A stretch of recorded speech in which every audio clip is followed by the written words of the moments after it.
வாழ்க வளமுடன். அனைவருக்கும் சிவகரி அன்பான வணக்கம். இந்த வீடியோவில் எதை பற்றி பார்க்க போகிறோம், நிஃப்டி மற்றும் பேங்க் நிஃப்டி அடுத்த நகர் அப்படின்னு பார்ப்போம். அதுக்கு முன்னாடி சப்ஸ்கிரைப் பண்ணிங்க. வீடியோ முடியல, வீடியோ பிடிச்சி லைக் பண்ணுங்கள், ஷேர் பண்ணுங்கள், கமெண்ட் பண்ணுங்கள். உடனுக்குடன் அப்டேட்டுக்கு டெலகிராம் லிங்க் டிஸ்கிரிப்ஷன் ஜாயின் பண்ணிங்க. சரி, வாங்க வீடியோக்குள்ளே போவோம். ஃபஸ்ட் நம்ம என்ன சொல்லியிருந்தோன்னு பார்ப்போம். ஃப்ரெண்ட்ஸ், நம்ம என்ன சொல்லியிருந்தோம்னா கேப் டவுன் ரேஞ்ச் பட்சத்தில், அதாவது இந்த இடத்துல பிரேக் பண்ணால மார்க்கெட்டில் ஃபால் இருக்கும் அப்படிங்கிற மாதிரி நம்ம கொடுத்துருந்தோம். ஆனால் நம்ம வீடியோ ரெடி பண்ணது மார்க்கெட் முடிஞ்சோன்னா வீடியோ ரெடி பண்ணியாச்சு. அது பார்த்திங்கன்னா அதுக்கப்புறம் மார்க்கெட் வந்து எக்ஸ்சேஞ்ச் நிஃப்டி வந்து ரொம்ப இறங்கி முடிஞ்சிருச்சு. இருந்தாலும் அந்த வீடியோ அப்லோட் பண்ணிட்டோம். அப்லோட் பண்ணோம், அதுலேயுமே ஒரு மிஸ்டேக் பண்ணியிருந்தோம். ஆடியோ இல்லாமல் இதாகிருந்துச்சு. திருப்பி இந்த ரெடி அடிச்சுட்டு அந்த ஆடியோ வந்து ஆக்சுவலாக ஆடியோ வந்து அந்த நாய்ஸிங் ரிமூவ் பண்ணிட்டு போடும், அது ஜாயின் பண்ணாமல் போட்டாச்சு. சரி, அதையும் போட்டாச்சு. ஆனால் ஆக்சுவலாக வந்து மார்க்கெட் வந்து கேப் டவுன் இருந்தால் மார்க்கெட்டில் ஃபால் அப்படிங்கிற மாதிரி கொடுத்துருந்தோம். ஆனால் இவ்வளோ ஃபால் ஆகணும்னு எதிர்பார்க்கல. ஆனால் பெரிய ஃபால் தான் மார்க்கெட். இப்போ பார்த்தோம்னா மார்க்கெட்டே எங்கேயே இருக்குது. சரி, ஓகே. எல்லாத்துலேயுமே நம்ம கொடுத்த 3 ஸ்கிரிப்ட்லேயுமே நம்ம கொடுத்ததுக்கோட ரொம்ப கீழே தான் மார்க்கெட் முடிஞ்சிருக்கு. சரி, ஓகே. நாளைக்கு என்ன நடக்க வாய்ப்புன்னு நல்லா ரிமூவ் பண்ணிட்டு ஃபஸ்ட்லேருந்து பார்ப்போம். ஓகே. ஃப்ரெண்ட்ஸ், ரிமூவ் பண்ணியாச்சு. இப்போ டே கேண்டில் பார்ப்போம். ஃப்ரெண்ட்ஸ், டே கேண்டில் வச்சுருக்கேன். இப்போ இந்த டே கேண்டில் பொறுத்தளவு பார்த்தோம்னா இந்த இடம் ஆக்சுவலாக டபுள் பாட்டமாக இருக்கணும். இந்த கேண்டில் லோ, அதாவது 21,964 அப்படிங்கிற டபுள் பாட்டமாக இருக்கணும். ஆனால் அதுக்கு ஓப்பனாக கீழே கொடுத்தாங்க. இப்போ க்ளோசிங் இதுக்கு மேலே வச்சுருக்காங்க. சரி, ஓகே. இது ஏன் இந்த இடத்துலேருந்து இந்த இடம் மார்க்கெட் அப்சைடு போணுச்சுன்னு பார்த்தோம்னா, மார்க்கெட்டை பொறுத்தளவுக்கு இது ஒரு சேனல் பேட்டர்ன்லேருந்து தான் மார்க்கெட் வந்து ரிவர்சல் ஆகிருக்கு.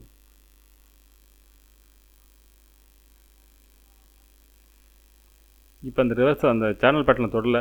ஒருவேளை நாளைக்கு அந்த மார்க்கெட் இந்த தொட்டாலும் மேலே போகும், இல்லைனா இந்த டேயோட லோவை பிரேக் பண்ணாத வரைக்கும் மார்க்கெட் அப்சைடு, இந்த இடத்துல மார்க்கெட் வந்து அப்சைடு போகிறதுக்கான வாய்ப்பு அதிகம். அந்தமாதிரி செட்டப்பில் தான் ஃப்ரெண்ட்ஸ் இருக்குது. ஒருவேளை பிரேக் பண்ணாலும், இந்த டேயோட லோ பிரேக் பண்ணாலும் இந்த சேனல்லேருந்து மறுபடியும் பார்த்தீங்கன்னா அப்சைடு போகிறது தான் வாய்ப்பு. அப்படிங்கிற மாதிரி தான் டே கேண்டில் இண்டிகேஷன் பொறுத்தளவுக்கு மார்க்கெட் வந்து இனிமேல் பெருசாக ஃபால் ஆகாது அப்படிங்கிற மாதிரி தான் எனக்கு தோணுது. மார்க்கெட்டை பொறுத்தவரை அப்சைடுக்கான வாய்ப்பு தான் ஃப்ரெண்ட்ஸ் அதிகம். இது டே கேண்டில் செட்டப் படி, இந்த சேனல் செட்டப் படி. இப்போ இந்த க்ளோசிங்கை பொறுத்தளவுக்கு எப்படி பார்த்தோம்னா, டபுள் பாட்டத்துக்கு பார்த்தோம்னா மார்க்கெட் வந்து புல்லிஸாக மேலே தான் கொண்டு போய் க்ளோசிங் கொடுத்துருக்காங்க. இந்த சேனல் படி பார்த்தா தொடலை. இந்த ஹைக்கு ஒரு சேனல் போடலாம். அந்த சேனல் படி பார்த்தாலும் மார்க்கெட் வந்து அந்த சேனலுக்குள்ளுக்குள்ளே தான் வந்து மார்க்கெட் வந்து க்ளோஸ் பண்ணிடுறாங்க. அப்படி இருக்கும் பட்சத்தில் மார்க்கெட் வந்து புல்லிஸ்க்கான வாய்ப்பு தான் இந்த இடத்துல எனக்கு தெரியுது. இந்த இடத்து செட்டப் தெரியுது. ஒரு வருஷம் இப்படி ஒரு சேனல் போட்டாலும் இந்த சேனல் எப்படி பார்த்தீங்கன்னாலும் மார்க்கெட் வந்து அப்சைடில் தான் முடிஞ்சிருக்கு. அதனால் நான் நாளைக்கு இந்த ஹையை பிரேக் பண்ண பட்சத்தில் இந்த கேப் வரைக்கும் போகிறதுக்கான வாய்ப்பு அதிகம். நாளைக்கே போயிடுவான்னு சொல்ல தெரில. இந்த ஹையை பிரேக் பண்ணால் மார்க்கெட் அப்சைடு போகிறதுக்கான வாய்ப்பு அதிகம் ஃப்ரெண்ட்ஸ். சரி, ஓகே. 15 மினிட்ஸில் பார்ப்போம் என்ன நடக்க வாய்ப்புன்னு. ஃப்ரெண்ட்ஸ், 15 மினிட்ஸ் வச்சுருக்கேன். இப்போ பார்த்தோம்னா ஃபஸ்ட் ரெசிஸ்டன்ஸ் பார்த்தோம்னா இன்றைக்கி போன ஹை தான் 22,254. அதுக்கடுத்து பார்த்தீங்கன்னா 22,506. அடுத்து 22,676 வரைக்கும் போட்டிருக்கோம். சரி, ஓகே. சப்போர்ட்னு எடுத்துட்டோம்னா 22,964 அப்படிங்கிறது ஃபஸ்ட்டு சப்போர்ட்டாக இருக்கும். அதுக்கடுத்து பார்த்தோம்னா 21,796 அப்படிங்கிறது செகண்ட் சப்போர்ட். தேர்டை பார்த்தீங்கன்னா 21,710. அது டேவோட லோவுக்கும் கீழே போட்டிருப்போம். சரி, ஓகே. இது என்ன மாதிரி மூமெண்ட்ஸுக்கு வாய்ப்புன்னு பார்த்தோம்னா, மார்க்கெட்டை பொறுத்தளவுக்கு இந்த ஃபஸ்ட்டு சப்போர்ட்டு ஃபஸ்ட்டு ரெசிஸ்டன்ஸுங்கிறது இடத்துல முக்கியமானதாக இருக்கும். ஃபஸ்ட்டு ரெசிஸ்டன்ஸ் பிரேக் பண்ண பட்சத்தில் மார்க்கெட்டை பொறுத்தளவுக்கு இந்த 22,500 வரைக்கும் போகிறதுக்கான வாய்ப்பு அதிகம். இதுக்கு இந்த கொஞ்சம் ஸ்ட்ரகிள் ஆகிறதுக்கான வாய்ப்பு உண்டு. அதே போல் மார்க்கெட்டை பொறுத்தளவுக்கு இந்த ஃபஸ்ட்டு சப்போர்ட்லேயே அப்சைடு போயிடுச்சுன்னா மார்க்கெட் வந்து புல்லிஸ் இருக்கும். இறங்கினா கூட இந்த செகண்ட் சப்போர்ட்டுங்கிறது கூட நம்ம ஸ்ட்ராங்காக கூட எடுத்துக்கலாம். ஆனால் இந்த தேடை விட்டு இறங்கிடுச்சுன்னா மார்க்கெட்டை பொறுத்தளவுக்கு எவ்வளோ தூரம் இறங்க வாய்ப்புன்னு பார்த்தோம்னா 21,300 அப்படிங்கிறது வந்து நம்ம வீக்லியில் பார்த்தோம்னா அந்த எலெக்ஷனோட ஒரு கேண்டில் இருக்கும். அந்த கேண்டிலோட லோவுக்கு வரத்துக்கு வாய்ப்பு அதிகம். இப்போ வீக்லியில் வைக்கிறேன். இந்த கேண்டிலோட லோ வரைக்கும் வரத்துக்கான வாய்ப்பு அதிகம். அதாவது இந்த இடத்துல இந்த டே நான் கொடுத்துருக்க இந்த தேர்ட் சப்போர்ட்டை பிரேக் பண்ணாங்கன்னா மார்க்கெட்டை பொறுத்தளவுக்கு இந்த ரேஞ்ச் வரைக்கும் ஃபாலோ ஆகிறதுக்கான வாய்ப்பு அதிகம் ஃப்ரெண்ட்ஸ். அது வந்து 21,300, 21,280 அப்படிங்கிற ரேஞ்ச் வரைக்கும் வரதுக்கான வாய்ப்பு அதிகம். ஆனால் என்னோட பாயிண்ட் ஆஃப் வியூவில் மார்க்கெட்டை பொறுத்தளவுக்கு அப்சைடு இருக்க தான் வாய்ப்பு இருக்கும்போது ஒரு கேப் டவுன் இல்லாமல் இருக்கணும். இதுக்கு கீழே டவுன் கொடுத்துட்டாங்கன்னா மார்க்கெட் வந்து கீழே தான் போக வாய்ப்பு இருக்கும். என்னோட பாயிண்ட் ஆஃப் வியூவில் இந்த கேப் ஃபில்லிங் இந்த ரேஞ்ச் வரைக்குமே போயிட்டு 22,890 அந்த ரேஞ்ச் வரைக்கும் போயிட்டு வேணும் மறுபடியும் ஃபால் இருக்க முடிஞ்சு அது வரைக்கும் மார்க்கெட் வந்து இங்கேருந்து மேல் நோக்கி போகிறதுக்கு தான் ஃப்ரெண்ட்ஸ் அதிகம். சரி, ஓகே. பேங்க் நிஃப்டி பார்ப்போம். ஃப்ரெண்ட்ஸ், பேங்க் நிஃப்டி சார்ட் வச்சுருக்கேன். ஃபஸ்ட்டில் ரிமூவ் பண்ணிவிடுவோம். இப்போ டே பார்ப்போம். ஃப்ரெண்ட்ஸ் இப்போ டே கேண்டில் வச்சுருக்கேன் Banknifty டே கேண்டில். Banknifty வந்து நல்ல புல்லி செட்டப்பில் இருந்தது தான். ஆனால் மார்க்கெட்டை பொறுத்தளவுக்கு ஓப்பன் தான் இப்போ இன்றைக்கி அந்த வேர்ல்டு மார்க்கெட்னால இது வந்து மார்க்கெட் செட்டப் மாறிடுச்சு. சரி ஓகே, இது என்ன மாதிரி சப்போர்ட் எடுத்துன்னு பார்த்தோம்னா இது வந்து ஒரு கிளியரான சப்போர்ட் எடுக்கல. இதில் பார்த்தோம்னா எந்த ஒரு இதை வச்சும் அந்த மார்க்கெட் மேலே போகலை. ஆனால் இது பார்த்தீங்கன்னா ஃபீச்சர் இந்த சார்ட் இது வந்து இண்டெக்ஸ் சார்ட்டு அப்படியே ஃபீச்சர் மாற்றுவோம். ஃப்ரெண்ட்ஸ் பார்த்தீங்கன்னா ஃபீச்சர் சார்ட் வச்சுருக்கேன். இந்த ஃபீச்சர்லேயும் பார்த்தீங்கன்னா இந்த இடத்த பிரேக் பண்ணி தான் மார்க்கெட் மேலே போணுச்சு. இங்கே வந்து ரீடெஸ்ட் பண்ணணும். ஆக்சுவலாக பார்த்தோம்னா இது வந்து ட்ரேடிங் சார்ட்டு. இந்த ட்ரேடிங் சார்ட்டில் பார்த்தீங்கன்னா இந்த இடத்துல வந்து தொடவே இல்லை. ஆனால் அதே சமயத்தில் புரோக்கரேஜ் பார்த்தீங்கன்னா இது அப்ஸ்ட்ராக்ட் சார்ட். அப்ஸ்ட்ராக்ஸில் பார்த்தோம்னா கிளியராக பார்த்தீங்கன்னா இந்த இடத்துல வந்து சப்போர்ட் எடுத்தால் மார்க்கெட் வந்து அப்சைடு போயிருக்கு. நம்ம இதை பேஸ் பண்ணி தான் வந்து Bankniftyயில் வந்து ஒரு கால்ஸ் கூட கடைசியாக கொடுத்தது வந்து இதை பேஸ் பண்ணி தான் கொடுத்தோம். இப்போ பார்த்தோன்னா இப்போ ஒன்றுக்கு ஒன்று முரணாக இருக்கப்போ ஒரு கிளியரான ஒரு செட்டப்பே இதில் கண்டுபிடிக்க சிரமமாக இருக்க மாதிரி தான் இருக்குது. சரி ஓகே, நம்ம இண்டெக்ஸில் பார்ப்போம் என்ன நடக்க வாய்ப்புன்னு. இப்போ அந்த ஃபீச்சர் சார்ட் பார்த்து இது வந்து இந்த இடம் வந்து நம்ம ஸ்ட்ராங் சப்போர்ட்னு எடுத்துக்கலாம்.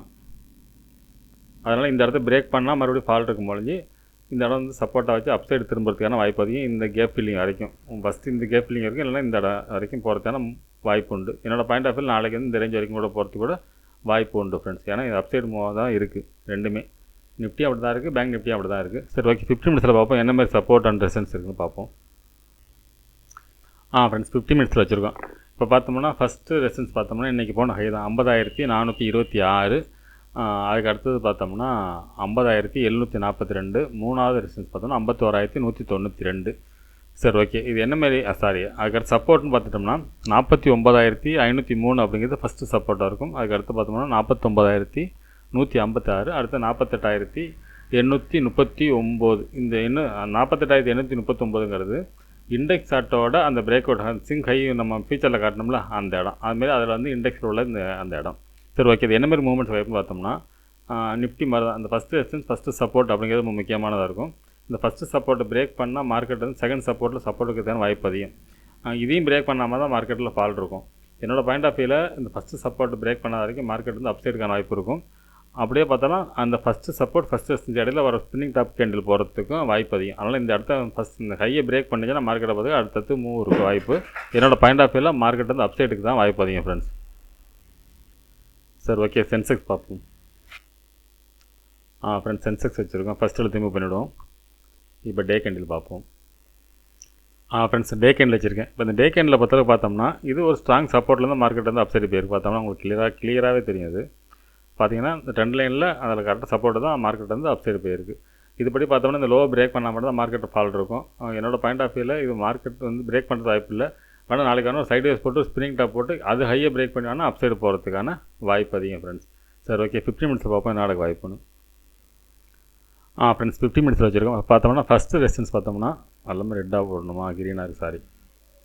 ஃப்ரெண்ட்ஸ் ஃபஸ்ட்டு ரெசிஸ்டன்ஸ் பார்த்தோம்னா 73,403 அப்படிங்கிறது ஃபஸ்ட்டு ரெசிஸ்டன்ஸ் நீங்கள் போன ஹை. அதுக்கடுத்து பார்த்தீங்கன்னா 74,143 அப்படிங்கிறது செகண்ட் ரெசிஸ்டன்ஸ். அதுக்கடுத்து 74,741. சப்போர்ட் எடுத்துட்டோம்னா 72,460 அப்படிங்கிறது ஃபஸ்ட்டு சப்போர்ட்டாக இருக்கும். அதுக்கடுத்தது 71,950 அப்படிங்கிறது செகண்ட் சப்போர்ட். அதுக்கடுத்து 71,420 தேர்ட் சப்போர்ட் என்னோட லோ. சரி ஓகே, இது என்ன மாதிரி மூவ்மெண்ட்ஸ் வாய்ப்புன்னு பார்த்தோம்னா மார்க்கெட்டை பொறுத்தளவுக்கு நிஃப்டி Banknifty மூணுலேயும் ஒரே மாதிரி தான் இருக்குது. இந்த ஃபஸ்ட்டு சப்போர்ட்டை பிரேக் பண்ணாமல் மார்க்கெட் வந்து ஃபஸ்ட்டு ரெசிஸ்டன்ஸ் பிரேக் பண்ணிச்சுல மார்க்கெட்டில் வந்து புல்லிஷ் இருக்க வாய்ப்பு இருக்கும். அதுபோல் மார்க்கெட் செகண்ட் சப்போர்ட் வரைக்கும் மார்க்கெட் அப்சைடுக்கான வாய்ப்பு தான் ஃப்ரெண்ட்ஸ் அதிகம். இந்த டே பிரேக் பண்ணால் மட்டும் தான் மார்க்கெட்டில் ஃபால் இருக்க வாய்ப்பு இருக்கும் இது சென்செக்ஸில். ஆனால் என்னோடய பாயிண்ட் ஆஃப் வியூவில் இந்த ஃபஸ்ட் ரெசிஸ்டன்ஸ் பிரேக் பண்ணி இந்த ரேஞ்ச் வரைக்கும் ஈஸியாக போகிறதுக்கான வாய்ப்பு அதிகம். அதுக்கான செட்டப் தான் இருக்குது. மூணுலேயுமே அப்படி இருக்கும் பட்சத்தில் மார்க்கெட் வந்து அப்சைடுக்கான வாய்ப்பு தான் அதிகம் என்னோடய பாயிண்ட் ஆஃப் வியூவில். சரி ஓகே ஃப்ரெண்ட்ஸ், அடுத்த வீடியோவில் சந்திப்போம். நன்றி, வணக்கம்.